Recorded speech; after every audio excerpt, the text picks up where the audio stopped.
really, there isn't one single thing maybe that you would say is abnormal. It's more a consistency across the board. One person may experience a symptom every single time they menstruate that somebody else doesn't, but as long as there's that pattern there, that might just be their normal, and that's okay. Yes and no. So yes, consistency is good in terms of tracking and understanding your body. But again, if you're having like severe cramps every single month, that doesn't mean that, that's just your body. It means your body's telling you something. Right. So, you should just have mild symptoms in a normal cycle. If there's anything more than that, if it's, causing you pain, if it is keeping you from actually living your life, if it's really affecting your day, that's something to look at, because it is an indicator of your health. And also if you're noticing different things, once you start to tune into your cycle and you kind of know your patterns, like for me, I really don't get very much in the way of symptoms, like maybe a little bit of cramping, maybe like one day of feeling like a little weepy or like down on myself, like we all feel that sometimes. But then like, for instance, this past month I felt breast pain and I was like, that's new. So I'm like, what have I been doing differently? So you can start to think about those things and, maybe it doesn't come back next month and maybe it was just that cycle. So you can start to think like what was going on in the past month. Maybe it's stress that shifted things a little bit. Maybe I was sick, so you can kind of use the symptoms that you're experiencing as a pathway or like breadcrumbs to look for whatever's happening in the body. So would you recommend that we log our symptoms or keep track of them so that we can kind of notice if there's anything new that pops up or some patterns that may be created?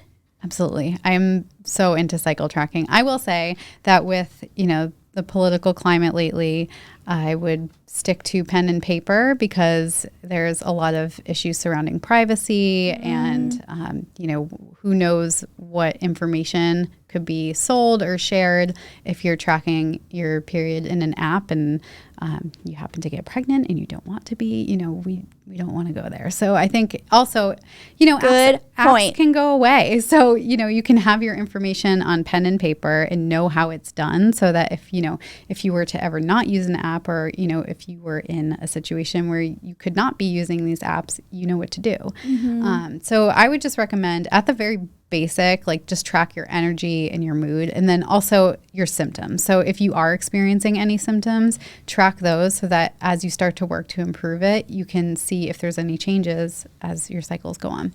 And it does take time to, so it's not necessarily like one cycle and you're done, So some of these changes can take some time, but as you work on things, you'll start to notice improvements.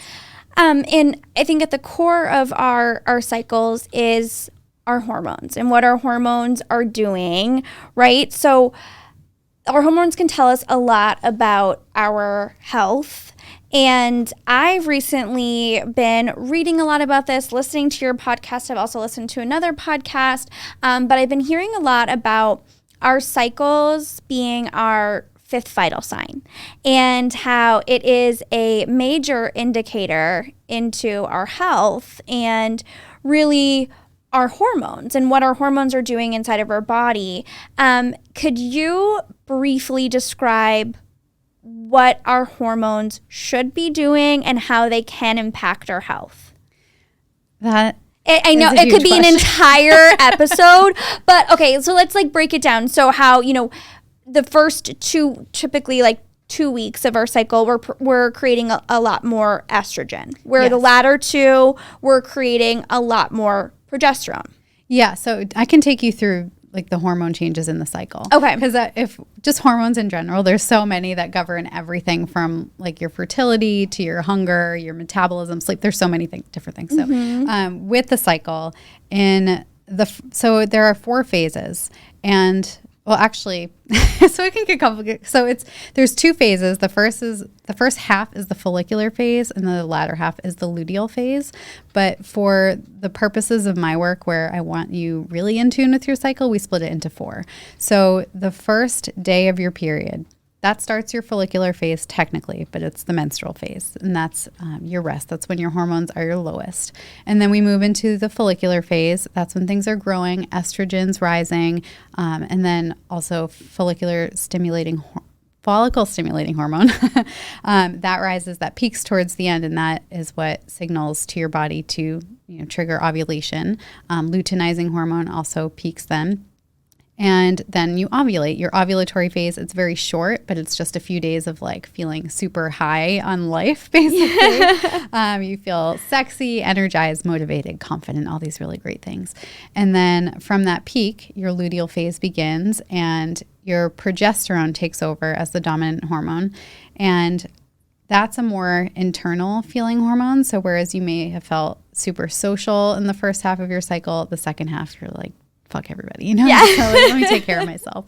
And that's great. We all need, that period of internal tending. Right. So progesterone, if you do not get pregnant, progesterone is the pregnancy hormone. So, pro-gestation, think of that. So if you get pregnant, that will stay high. If you don't get pregnant, that will drop, and the drop signals to your body to start the shedding process, and then menstruation begins. So that is, testosterone peaks at ovulation too. So that's where the sexiness comes from. Yes. So those are the main reproductive hormones. So estrogen, progesterone, follicle stimulating hormone, luteinizing hormone, testosterone. Mm-hmm.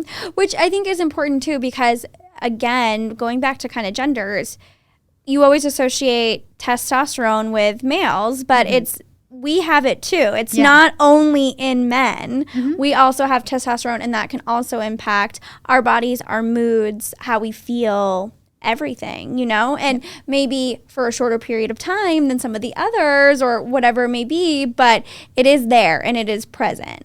Yeah, and these hormones also impact so much in your life. Like I said, your social life, your creativity, your motivation, your energy levels, your productivity, your ability to solve problems, all these different aspects of our life. So I teach a class called Workflow, and it's all about, using this information at work. And so it's just, there's so many different ways that you can apply this information. I know. It is very exciting so to me. I know, and I could have you on here for 7 days straight. We could talk about it forever, but I think maybe as granular as we need to get it right now, but playing off of that, knowing how many things it affects, is there a good indicator for either a symptom, a mood, or something happening to us in general where you might think there's potentially an imbalance with hormones? Is that when you're feeling too depressed? Is that when you're feeling like you don't want to leave the house or you have no sex drive? Is that all coming from an imbalance with our hormones? Yeah. So like I said, with PMS, with your cycle, there should only be very mild symptoms. So the thing is, we have been primed to just accept that these things are going to happen to us. So things that are not mild, we consider mild because we're like, whatever, we have to power through it. So it's like, because you think about I think I saw a TikTok video where I forget how they administered the pain, but they made a man feel like he had period cramps and he couldn't take it. And the girls were like, suck it up. This is nothing. Yeah. So, I mean, we are just, we're primed to just believe that this is going to be our life. This is going to be it for us. So, the spectrum of mild to severe is really warped in our minds a lot. So it is hard to say what could signal an imbalance if you have that different sense of it. So, if you're very uncomfortable, if there's new things happening to you, if, your sleep's disrupted, or again, your libido, like you mentioned, if you have severe pain, if you have wild mood swings, if you have crazy cravings.